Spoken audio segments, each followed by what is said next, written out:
Donc pour cette première astuce, je vais d'abord changer quelques détails de ma chambre. Donc là sur mon lit, je vais par exemple mettre un plaid floral. Et sur ma banquette, je vais changer les coussins. Donc là, comme vous voyez, c'était des coussins d'hiver où il y avait écrit Love.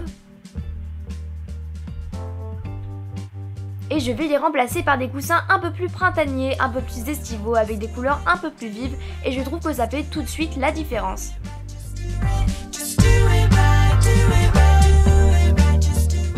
Je vais également changer ma table de chevet en modifiant quelques éléments.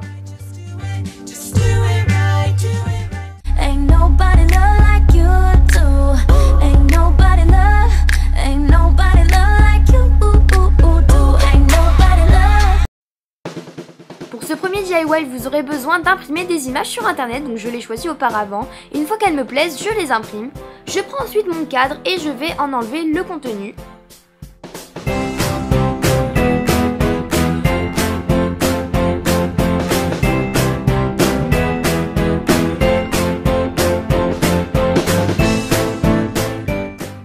Et je vais ensuite venir y placer ma nouvelle image. Donc je délimite à vue d'œil l'espace de la prochaine image et je n'aurai plus qu'à replier sur elle-même pour ne pas qu'elle se voie.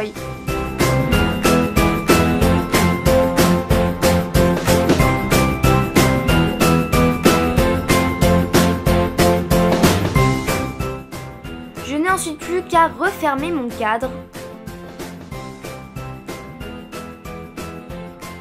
Et voilà le résultat final, j'ai deux nouveaux cadres printaniers. Je vais les mettre sur mon étagère et franchement je trouve le résultat super simple, super rapide et changeable en fonction des saisons.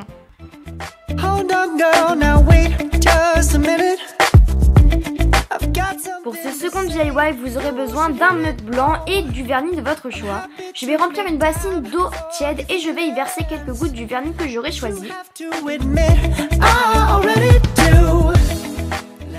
Une fois que la réaction avec l'eau tiède aura été obtenue, je vais prendre un cure-dent afin de dessiner la forme de mon choix. Et quand celle-ci sera bien comme il me faut, je vais prendre la tasse blanche et je vais la plonger à la surface de l'eau avec le vernis. Donc, je vais attendre quelques secondes et quand celle-ci sera finie, je la laisserai sécher 2 heures à l'air libre. Et voilà pour ce second DIY.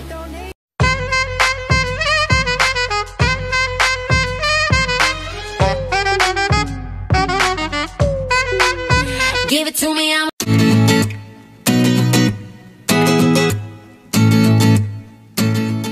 Pour ce dernier DIY de pot à bijoux, vous aurez besoin de pâte Fimo. Je les ai trouvées pour ma part dans le centre Accor.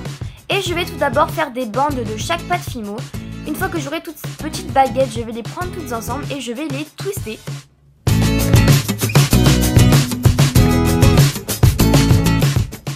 Je vais ensuite mettre tout ça en boule et en fonction du résultat obtenu, je vais recommencer si besoin. Donc là, je refais une bande, je les refais 2 fois jusqu'à obtenir le résultat qui me plaisait. Et donc une fois que j'ai ma boule, je vais prendre quelque chose pour l'aplatir. Donc là j'avais pris un gros verre. Et une fois que celle-ci est aplatie comme il faut, je vais la passer dans un bol pour lui donner la forme du pot final. Une fois que ma pâte a la forme souhaitée, je vais arrondir les bords et je vais aller la placer au four. Je la mets à 110 degrés pendant 30 minutes et voilà pour ce dernier DIY.